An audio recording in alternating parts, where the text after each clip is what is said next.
दोस्तों, आज हम बात करेंगे भारत में स्थित एक ऐसे मंदिर के बारे में जहां विराजमान भगवान की मूर्ति में उस भगवान का असली दिल मौजूद है। जी हाँ, आपने सही सुना। साथ ही ऐसा भी कहा जाता है कि जब इस मूर्ति की जगह नई मूर्ति रखी जाती है तो उस दिल को निकालकर नई मूर्ति में स्थापित कर दिया जाता है और इस दौरान पूरे शहर की इलेक्ट्रिसिटी को ऑफ कर दिया जाता है ताकि कोई भी इंसान इस दिल को देख न सके। और अगर गलती से भी कोई इस दिल को देख लेता है तो उस इंसान की स्वतः ही मृत्यु हो जाती है। ये भव्य मंदिर है पुरी का भगवान जगन्नाथ का मंदिर।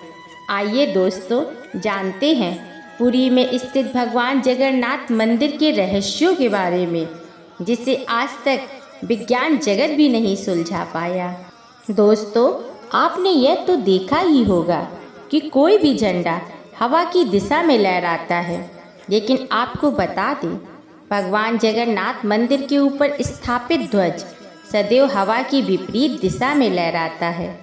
अब ऐसा किस कारण से होता है, इसका पता आज तक नहीं चल पाया। साथ ही इस ध्वज को रोज बदलने का नियम है। ऐसी मान्यता है कि अगर किसी भी कारणवश इस ध्वज को नहीं बदला गया तो मंदिर अगले 18 सालों तक के लिए बंद कर दिया जाएगा। यह मंदिर 4 लाख वर्ग फुट क्षेत्र में फैला हुआ है और इस मुख्य मंदिर की ऊंचाई लगभग 214 फीट है। दोस्तों, मंदिर के नीचे खड़े होकर शीर्ष यानी गुम्मद को देख पाना असंभव है। इस गुम्मद की छाया में भी एक राज छुपा हुआ है। यह गुम्मद इतना विशाल होने के बावजूद इस गुम्मद की परछाई सुबह दोपहर शाम कभी भी जमीन पर नहीं पड़ती। मुख्य मंदिर के शीर्ष के ऊपर भगवान विष्णु का सुदर्शन चक्र स्थित है। ऐसा कहा जाता है कि आप पुरी में कहीं भी खड़े हों, आप इस चक्र को देख पाएंगे। इस चक्र की बनावट इतनी अद्भुत है कि आप किसी भी दिशा से इस चक्र को देखें, आपको ऐसा प्रतीत होगा कि यह चक्र बिल्कुल आपके सामने है। इसे नीर चक्र भी कहा जाता है। यह चक्र अष्टधातु से निर्मित है, जो कि अति पावन है। समुद्र का रहस्य। दोस्तों, सामान्यतः किसी भी समुद्र के किनारे हवा समुद्र से जमीन की ओर आती है और शाम के समय इसका विपरीत होता है, लेकिन पुरी में इसका उल्टा है। यहाँ पर हवा समुद्र से जमीन की ओर न जाकर बल्कि जमीन से समुद्र की ओर जाती है। आमतौर पर ऐसा देखा गया है कि किसी भी मंदिर, मस्जिद तथा किसी भी ऊंचाई वाले स्थान पर पक्षियों का बैठना आम बात है, लेकिन जगन्नाथ मंदिर के शीर्ष के ऊपर किसी भी पक्षी को उड़ते या बैठते नहीं देखा गया। यही वजह है कि मंदिर के ऊपर हवाई जहाज के उड़ने पर भी मनाही है। दोस्तों, आपको यह बात जानकर हैरानी होगी कि जगन्नाथ मंदिर में प्रतिदिन संध्या काल में मंदिर के ऊपर स्थापित ध्वज को यहाँ के पुजारियों द्वारा मंदिर में उल्टा चढ़कर बदलना पड़ता है। जी हाँ, आपने बिल्कुल सही सुना। इस भव्य मंदिर में पुजारी को सीधा नहीं बल्कि उल्टा चढ़ना पड़ता है।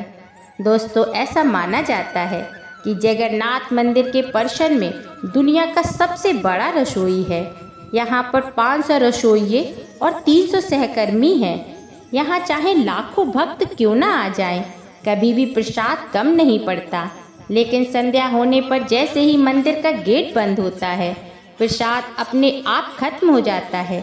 यानी कि यहाँ पर आज तक प्रसाद कभी भी व्यर्थ नहीं हुआ। इसके अलावा मंदिर में जो भी प्रसाद का निर्माण होता है उसे पुरातत्व काल से प्राचीन विधि से लकड़ियों में ही बनाया जाता है। इस प्रसाद को बनाने में मिट्टी के बर्तनों का उपयोग किया जाता है। यह प्रसाद 7 बर्तनों में बनाया जाता है। 7 बर्तनों को एक के ऊपर एक करके रखा जाता है और रहस्य वाली बात यह है कि जो बर्तन सबसे ऊपर यानी 7वें नंबर का जो बर्तन है उसमें सबसे पहले प्रसाद बनकर तैयार होता है और उसके बाद 6वें, 5वें, चौथे, तीसरे और दूसरे यानी सबसे पहले नीचे का जो बर्तन है उसमें सबसे आखिरी में प्रसाद बनकर तैयार होता है, जो कि आज तक रहस्य बना हुआ है और आज तक इसे कोई भी नहीं सुलझा पाया। दोस्तों, भगवान जगन्नाथ का मंदिर 4 धामों में से एक धाम माना जाता है।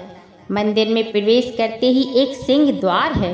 कहा जाता है कि सिंह द्वार के अंदर आपका कदम जब तक नहीं जाता तब तक आपके कानों में समुद्र की ध्वनि सुनाई देती है।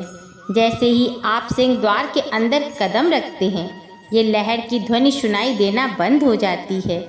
दोस्तों, जगन्नाथपुरी में मुख्य रूप से 3 मूर्तियां विराजमान हैं। भगवान श्री कृष्ण, बड़े भाई बलभद्र और छोटी बहन सुभद्रा। जगन्नाथपुरी की तीनों मूर्तियों को हर 12 साल में बदला जाता है।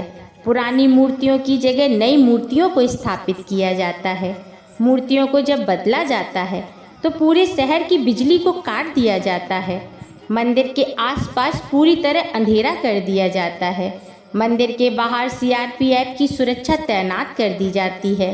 उस वक्त मंदिर में किसी का भी प्रवेश नहीं होता, सिर्फ उन पुजारियों का प्रवेश होता है जिन्हें मूर्तियों को बदलना होता है। दोस्तों, ऐसी मान्यता है कि जब भगवान श्री कृष्ण ने अपनी देह का त्याग किया और उनका अंतिम संस्कार किया गया तो शरीर के एक हिस्से को छोड़कर उनका पूरा शरीर पंच तत्व में लीन हो गया था। ऐसा माना जाता है कि भगवान श्री कृष्ण का हृदय एक जिंदा इंसान की तरह आज भी धड़क रहा है। ऐसी मान्यता है कि वह दिल आज भी सुरक्षित है। भगवान जगन्नाथ की लकड़ी की मूर्ति के अंदर आज भी भगवान साक्षात विराजमान हैं। दोस्तों, आप भी जगन्नाथ मंदिर की यात्रा अवश्य करें।